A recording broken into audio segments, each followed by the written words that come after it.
FBI night. Either we ambush or we all die. Then I vote we ambush. FBI Most Wanted is all new CBS next Tuesday at 10, 9 Central.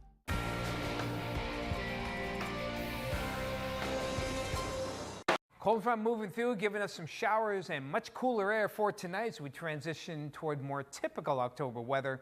Details tonight at 11. Good evening, everyone. I'm Kevin Hodge. Tonight on your WZMQ 19 News, we have more details following a child sex sting operation in Marquette County, resulting in 5 arrests. Plus, we'll have the latest following Barack Obama making an appearance in Detroit today, campaigning for the Harris-Walz ticket. And the wildfire in Baraga County continues to rage on. We'll have the latest on firefighting efforts. Your 19 News at 11 starts now.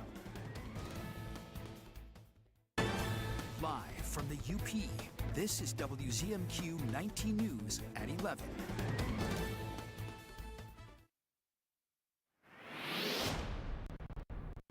Chilly one for Wednesday, far cry from what we've had over the past couple of days. We're not getting out of the 40s here.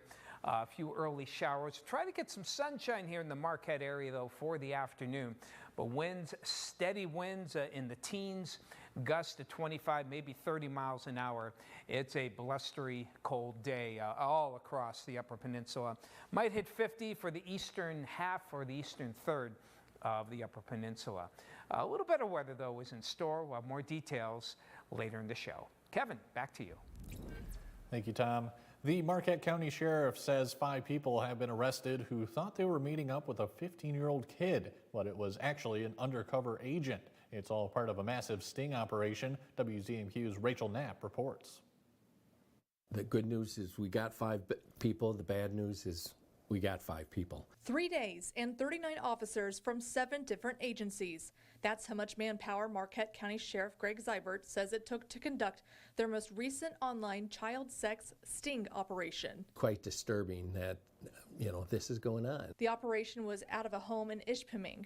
Sheriff Zybert says they used dating websites and prostitution websites to communicate with people online. But what the users didn't know was that the 15-year-old they thought they were chatting to was actually an undercover officer. It's the 21st century, and this is how people meet, dating apps and that type of thing.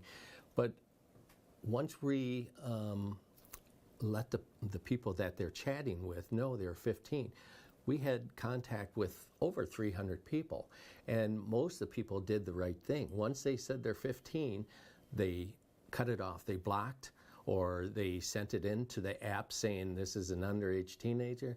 But there were the 5 that continued on, and we had more actually, but they never showed up. The 5 men have been hit with a slew of felony charges, ranging from child sexually abusive activity and child accosting for immoral purposes. They could face years behind bars. It used to be, for kids, the boogeyman was underneath the bed and that, but now the boogeyman is right in here. And this, from anywhere in the whole world, you can have contact with someone. For the people that are out there looking to have sex with kids, we're going to keep doing this, and we will get you. The sheriff says Chris Hansen, widely known for his To Catch a Predator TV production, was part of their operation. Former President Barack Obama spoke with Michiganders in Detroit tonight alongside special guests. He spoke about early voting as locations prepare to open statewide this weekend. Our Michigan Capitol correspondent Sophia Murphy was there and has more about the Democrats' hopes to secure enough votes to win in 2 weeks. The Huntington Center was packed tonight to welcome former President Barack Obama. It is good to be back in Michigan, good to be back in Motor City. Thousands of supporters attended this Detroit rally where speakers focused on voting early, just 4 days before in-person centers will open statewide. Kamala Harris and Tim Walz are going to work to make a real difference in your life. Obama took the stage around 8:30, talking about Trump's record, the promise of a Harris presidency, and the importance of voting up and down your ballot. Whether this election is making you feel excited or scared or hopeful or frustrated or anything in between, do not sit back and hope for the best. I know I'm the hope guy, but don't just hope. Get off your couch and vote.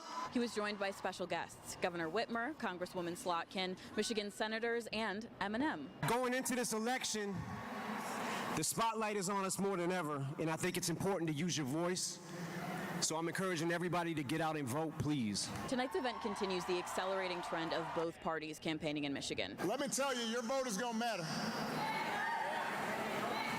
Because we know this election is going to be tight. Just last week, Trump and Harris stopped at locations around the state to talk with voters. And this week, Vance is expected in Waterford, while Gwen Walz has stopped scheduled in the Upper Peninsula, as both sides continue to fight for Michigan's 15 electoral votes over the next 2 weeks. In Detroit, Sophia Murphy, WZMQ 19 News. The youth vote is a key demographic both Vice President Kamala Harris and former President Donald Trump are fighting to win over. Today, our Washington Bureau was on the ground at Northern Michigan University to speak with young voters who will play a critical role in determining the next president of the United States. At NMU, students say the economy, the conflict in the Middle East, and housing affordability were among their top concerns. Students who spoke with our team also say it's critically important for everyone to make sure their voice is heard by getting out to vote. And I also just hear so many people complain about the way things are going, yet they don't vote. And I think that if you want things to go the way that you want them to go, you should vote. Such a crucial time right now, especially. I think that everybody has an opinion and they want to express it, so we want to do it in the right way, voting. Students who are registered, either Democrat or Republican, told our team why they support their party's nominee. However, there were multiple students who said they do not align with either major party and that they plan to vote for a third-party candidate. The election is only 2 weeks away, and clerks in Delta County say voters' fears about security and fraud are still on the rise. WZMQ Escanaba Bureau reporter Lily Simmons spoke with officials about those concerns and what clerks want voters to know. According to the Ford River Township Deputy Clerk, voters have been vocal about their worries this election cycle. We've had concerns from voters about security with the absent voter process and if their vote counts. Specifically, when leaving their ballot in a drop box, walking away and not seeing where it goes next. But the Deputy Clerk assures voters their ballots are well guarded and will end up in the right hands. It is monitored by a security camera 24/7, and if you would prefer to bring it into the office, you can hand it to Debbie Brown, the clerk, or myself. The county clerk says procedures like signature verification are also in place to prevent absentee voting fraud. If a person votes absentee, they cannot vote at the polls or early vote. We have a system in each of those locations that tells the workers that they've already received an absentee ballot. We try to be on top of everything. She says voting equipment is always a topic of concern, but that each machine undergoes thorough inspections before and after votes are cast. We tested 1,365 ballots. For the early voting, everything came out exactly the way it was supposed to. We'll be doing at least 3 audits after this election to make sure all of the rules were followed, all of the paperwork is absolutely correct, and then we do a hand count of the ballots to compare that to the tabulation. Both clerks say voters can feel safe however they vote, whether absentee, in person November 5th, or early October 26th through November 3rd. These different candidates can affect our daily lives, so it's important that we all exercise our right to vote and make sure we get the people in there that will best represent us. Just get out and vote, because it's not just your right, it's your responsibility. Lily Simmons, WZMQ 19 News, Escanaba. The U.S. Forestry Service has issued an update on the status of the Summit Lake fire in Baraga County. Despite firefighting crews on the ground and in the air, the fire has grown by 45 acres since yesterday, mostly in the southwest portion of the fire zone near Evergreen Lake. The 165-acre blaze is about 12 miles north of Michigami. Firefighting aircraft have been spotted in the area, picking up water to fight the Summit Lake fire as well as wildfire in Dearton. Stuart Saracens captured this amphibious aircraft doing so at Autrain Lake in Alger County. The Cleveland Cliffs Basin south of Autrain in Alger County is experiencing dramatically low water levels. Much of what was once a prime kayaking and fishing destination is sitting high and dry. Take, for instance, the boat launch at the Forest Lake Campground. It is completely out of the water, and what were once waterfront campsites are now hundreds of yards from the water's edge. We are investigating the causes of the low water levels and will have a full report tomorrow. Tom DeVecchio has your first warning weather forecast after the break. Plus, scientists are developing more effective ways to combat shingles. And we hear about the importance of preparing a will for your family. That and more coming up when we come back. John's Auto has been voted the #1 dealer to buy pre-owned vehicle for longer than I've been alive. If you're looking for a vehicle, or if you're looking for someone to help with your current car, or if you need to get yours looking like new again, come see us at John's Auto Sales and Service, Marquette. Need a little help? We have a large selection of power and power lift recliners on sale now. Shop Shunks today. A flood of illegals, skyrocketing prices, global chaos, and Kamala wouldn't change a thing. Would you have done something differently than President Biden during the past 4 years? There is not a thing that comes to mind. Nothing will change with Kamala. More weakness, more war, more welfare for illegals, and even more taxes. Only President Trump cut middle-class taxes, and only President Trump will do it again. I'm Donald J. Trump, and I approve this message. Here's your WZMQ CBS This is Home Community Calendar.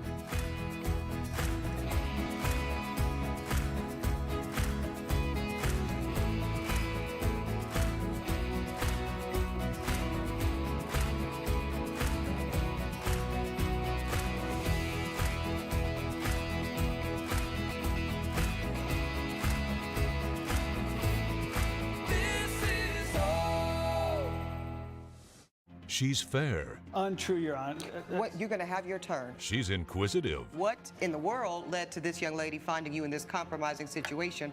And firm. The only thing that matters in this particular courtroom, sir, is how I see it. Watch Equal Justice with Judge Ebony K. Williams. Weekdays on WZMQ CBS. Escanaba reporter Lily Simmons on WZMQ 19 News. Is your parents' car sounding funny? Do you hear any clunks, rattles, squeaks, or leaks? Tell them to call John's Auto Service Department for fast, friendly, and affordable service. Come see us at John's Auto Sales and Service, Marquette. Now, WZMQ TV 19 First Warning Weather with meteorologist Tom DeVecchio. Cold front moving through the Upper Peninsula as we speak, and that means some colder air coming in. Don't be surprised if you hear some rain falling as well. And those winds will get gusty later on tonight, and we'll have cold wind continuing for Wednesday. A little damp, particularly in the morning. We'll try to get better, though, as we head into the afternoon with a little bit of that rebound in temperatures for Thursday into Friday and into the weekend. Not into the 70s like we used to have, but try to get at least back into the 50s. For the kids, get the warm jacket on here. Now, yeah, we may see some drops of rain here with mostly cloudy skies overall and about a 50-50 chance we'll see at least some rainfall. Breezy, chilly for the afternoon. Clouds, maybe some sun breaking out when they come home. Still a chance of a few showers. We're not getting out of the 40s here, kids. So again, make sure you dress warmly for the day. Not the best weather for outdoor recess anyway. So there's the front moving on by there. It's that cold northwesterly wind for Wednesday itself. And that typical lake effect showers that come in, particularly for the central and the eastern parts of the Upper Peninsula, where you can get, maybe up to 1/4 of an inch of rain by the end of the day. But the skies do clear out Wednesday night. Thursday, we have what we call overrunning high clouds here, but nothing of note. In the meantime, southwesterly winds already shifting to the northwest after midnight here, soon after the show. In the western parts, a lot of reds here, as you can see. Well, that means wind gusts of 30 miles an hour or more at times off the Lake Superior there, so get ready for some pretty good wind. And even on land, you can see steady winds here in the teens with wind gusts, again, approaching probably 25 to 30 miles an hour. Combine that with the 40-degree temperatures, and you get the picture. But it does calm down for Wednesday. By Thursday, we get a bit of a return flow. That's why we are hopeful that we'll see some milder temperatures. For tonight, temperatures will bottom out in the 40s, may hold in the low 50s farther toward the east as that front going through later for you. But everyone pretty much staying in the 40s to near 50 tomorrow. Early showers, perhaps some late day sun from Marquette westward, and those temperatures will continue chilly. Now, we do get a bit of a rebound. We'll go optimistic Thursday and try and go for 60, though it may not get out of the 50s. Looks like we will be staying in the 50s as another reinforcing shot of chilly air comes in for the weekend, but not much in the way of precipitation with. In fact, we'll see some decent sunshine. And then more significant warm-up as we head toward the early part of next week. May hit 70 perhaps by Tuesday or Wednesday. Thanks, Tom. It's a painful virus you've probably heard of, shingles. It appears as a painful rash and can sometimes lead to serious complications. 1 in 3 Americans will get shingles in their lifetime, and in about 8% of cases, the illness spreads to the eye. Now, a new study is showing promising treatment results. Dr. John LaPook takes us inside the science behind the research. Dr. Elizabeth Cohn spent more than 30 years doing eye surgery. It was very gratifying to take someone who can't see and help them to see. But in 2008, shingles derailed her career. The illness comes when the chickenpox virus reactivates, causing a rash and nerve pain. Shingles of the eye can cause scarring and vision loss. That's what happened to Dr. Cohn, forcing her to stop operating. So this is an infection with shingles? Yes. And it's supposed to be clear? Right. Dr. Cohn, a professor at NYU Langone Health, where I work and her husband is dean, had an idea. Treat shingles of the eye with an antiviral drug for a year rather than the usual 7 to 10 days. 3 days ago, she presented the results. When you saw these results, what was your reaction? Phew. Patients receiving placebo had a 44% risk of developing new or worsening eye disease over the next 18 months.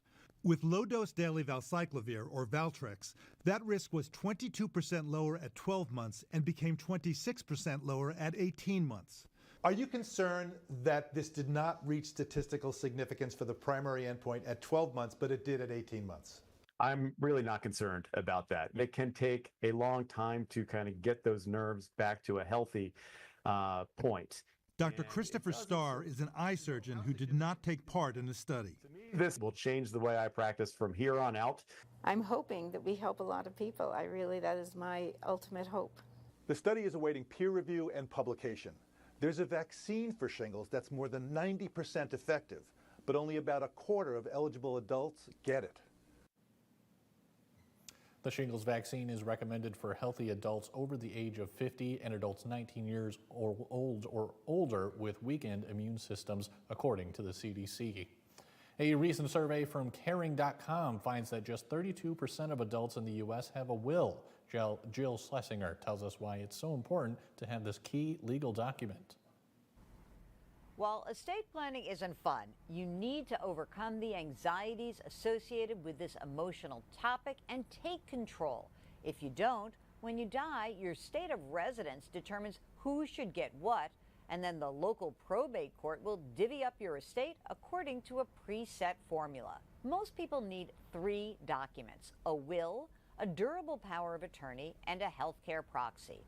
A will ensures that your assets are passed to your designated beneficiaries in accordance with your wishes. If you have minor children, you need to name a guardian for them. A healthcare proxy allows you to appoint someone to make healthcare decisions on your behalf if you lose the ability to do so.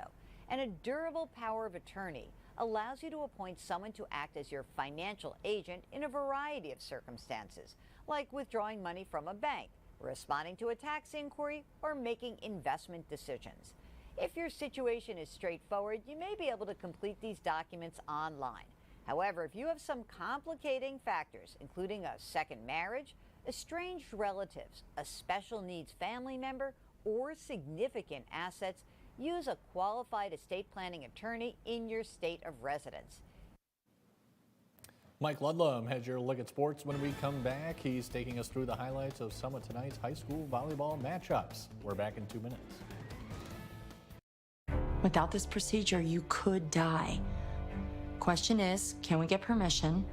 Let's check in with Carl Bonak's panel of radical politicians. Carl Bonak is endorsed by a radical group that would criminalize nearly all abortions, putting politicians in charge of our health decisions. Their plan outlaws abortions even after rape or incest. Wait a minute, don't I have a say in this? I'm sorry, not with Carl Bonak and Lansing. Enjoy spectacular savings all month long at Richardson Jewelers, downtown Marquette. Come to the store to get your spooky scratch-off tickets with instant savings between 20 to 40% off. Every case and shelf is full for my trip to the largest jewelry show in the world. October is the perfect month to say boo to your boo with the gift of gold and diamonds with spectacular savings, exclusively at Richardson Jewelers, downtown Marquette. Richardson Jewelers. When I was 5, I began getting sexually abused by my stepfather, and he got me pregnant when I was 12.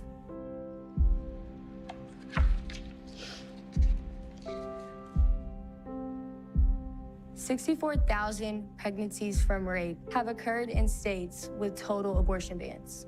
And Trump did this. Women and girls need to have choices. With Kamala Harris, we do." I'm Kamala Harris, and I approve this message. She's fair. Untrue, Your Honor. What, you're going to have your turn. She's inquisitive. What in the world led to this young lady finding you in this compromising situation? She's very frank. You should never start anything you're not prepared to finish. Compassionate. I see a family that still loves each other, and I'm glad to see it. And firm. The only thing that matters in this particular courtroom, sir, is how I see it. Watch Equal Justice with Judge Ebony K. Williams. Weekdays on WZMQ CBS.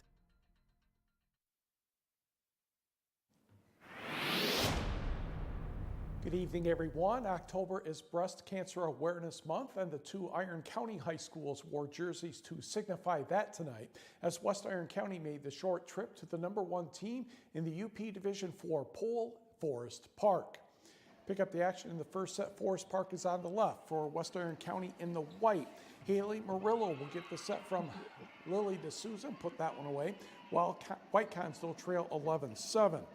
A little bit later, Bristol Shamian will put this one off the blocking down. White Cons climb within 12-11, but the Trojans would stop West Iron's hot streak. Sydney Storty would get the ball back over the net, but Elsie Williams takes care of it for the Trojans, and all of a sudden they're ahead 18-11. A couple points later, off the free ball, Ellie Ayers, Vienna Price, back to Ayers, off the block, and that one's gone too. 20-11, Forest Park. Trojans in cruise control now. Evie Anderson to Price, setting Elsie Williams for the kill. Trojans won the first set 25-12, and the Trojans went home with a 3-0 victory over West Iron County. Let us check on a match from Division 4, Superior Central and Mid-Peninsula. Superior Central is on the right, trying to win the first set. Now the ball's going to go over the net a couple times, and Superior Central's looking at it, and nope, not yet. But when it goes back over to Superior Central, it'll be Peyton Adams will get the shot right there, just in front of the referee. Cougars won the first set 25-20. Late second set, Hope Broomgraber serves for Mid-Peninsula, and Superior Central cannot get that one back in the right direction. Wolverines take this one 25-23 to even the match at 1. To the third set, set point for Superior Central. Senior Kate McGee serves. That one's going to be a service winner. Cougars take this one 25-16. Superior Central wins the match 3-2 and 15-10 in the final set. To the scoreboard, where Hancock turns back Lakeland and Hubble 3-0. Maddie Kreider had 14 kills, 15 assists, and 14 digs for Kingsford. Flivers over Escanaba 3-1. Calumet still cruising quite nicely, 3-0 over Houghton. And Marquette, after a slow first set, turned back Gladstone 3-0. The Sentinels had 22 aces in the match. Iron Mountain 3, Gwyn 0. Sheboygan better than Rudyard 3-1. Wazantanagan sweeping Chassel. Lance over Bessemer 3-1. St. Ignace spoils Brimley Senior Night 3-1. And Manistee, a road win at Sault Ste. Marie 3-1. High school boys soccer regional semifinal action in Division 2. Fruitport excuses Marquette 4-2, but in Division 3, Kingsford with 5 goals in the first half downs Montague 6-0. The Flivers will meet Elk Rapids on Thursday. Elk Rapids edged Alma 2-1. Again, that match is expected to be in Gaylord. The girls' Upper Peninsula cross-country finals had a couple repeat champions and a first-time winner. We'll start with the closest team battle, Marquette and Houghton in Division 1. The Ella Fury of Marquette Fan Club was ready for this showdown.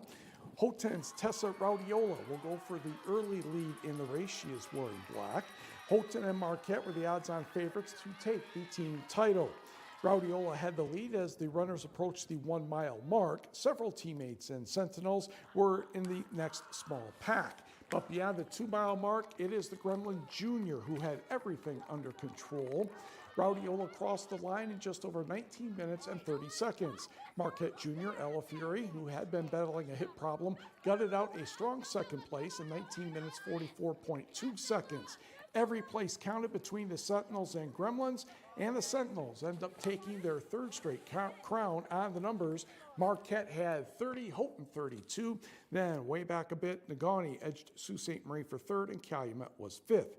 Individually, Raudiola and Fury. Then Sella Niska of Houghton was third, followed by Roman Trevino Petterlin of the Gremlins and Maya Mackey Warren of the Sentinels.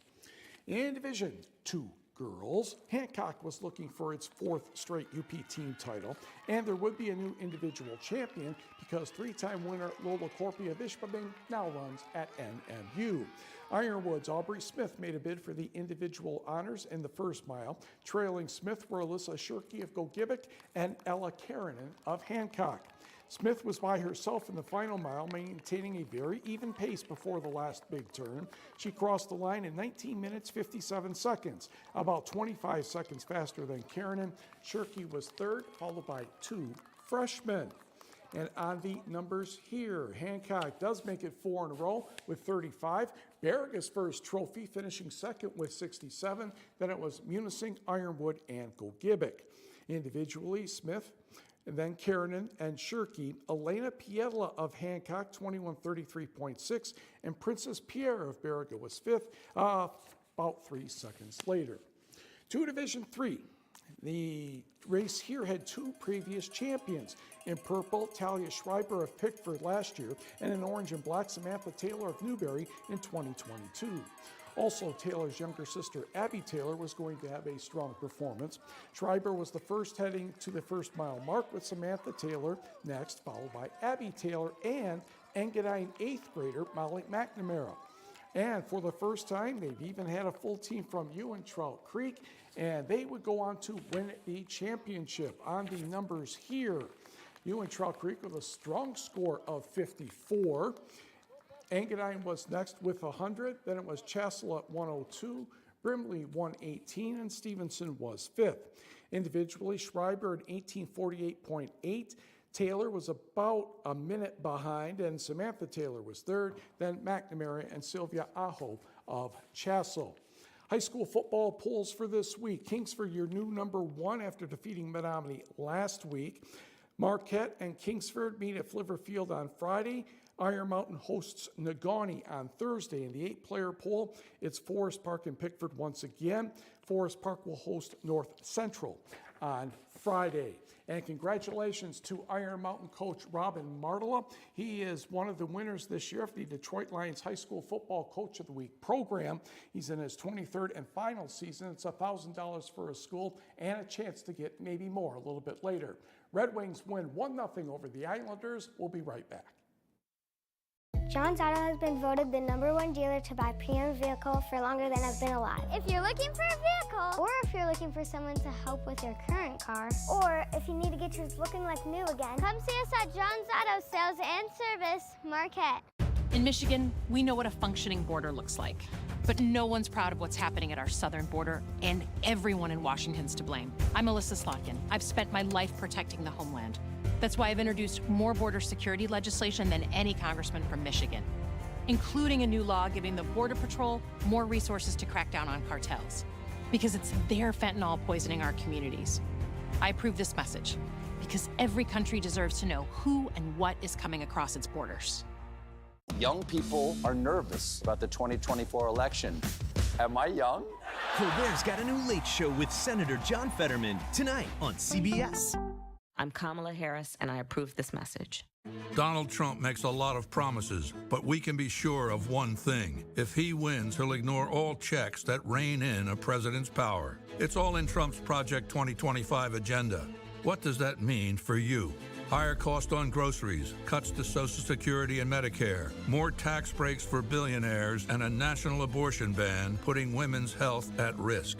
A second Trump term, more unhinged, unstable, and unchecked. Pure Outdoor is the first program dedicated to increasingly popular outdoor and eco sports. Individual and adventurous. Journey to the world's most exotic, breathtaking locations. Pure Outdoor. Is your parents' car sounding funny? Do you hear any clunks, rattles, squeaks, or leaks? Tell them to call John's Auto Service Department for fast, friendly, and affordable service. Come see us at John's Auto Sales and Service, Marquette.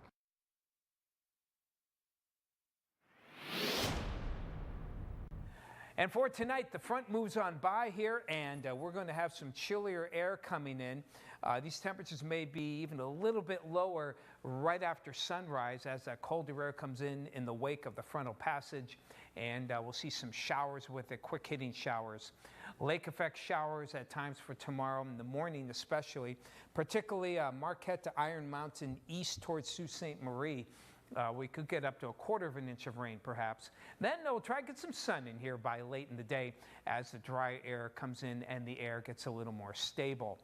That'll lead to somewhat moderating temperatures as we head on toward Thursday into Friday. Maybe we'll hit 60 on Thursday, but probably holding in the 50s for Friday into the upcoming weekend, keeping it fairly dry. Good wind on Monday, leading to what we hope is some much milder air as we head toward the middle of next week. Kevin, back to you. Thanks, Tom. And finally tonight, zombies surprised passengers aboard a running bullet train on Saturday in an event the organizers boasted as the world's first haunted house staging on Japan's high-speed railway network. The roughly 140-minute ride, which came with a price tag from 33,000 yen, or about $220, connected the country's capital, Tokyo, and Osaka, home to Universal Studios Japan, which is currently organizing Halloween-themed events with zombies. A crew of ghouls entertained 40 passengers with magic and other performances. At first I felt a little nervous because I have like a love-hate relationship with being scared. I didn't know how bad it was going to be. I get a little anxiety. But honestly, as soon as I got in, I saw just how happy everyone was. Like, I feed off of energy. Organizers hope for a similar event next year. And that's all we have for now, folks. We'll see you tomorrow.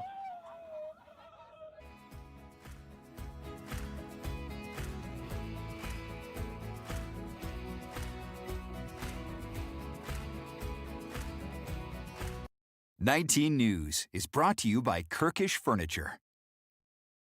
Young people are nervous about the 2024 election. Am I young?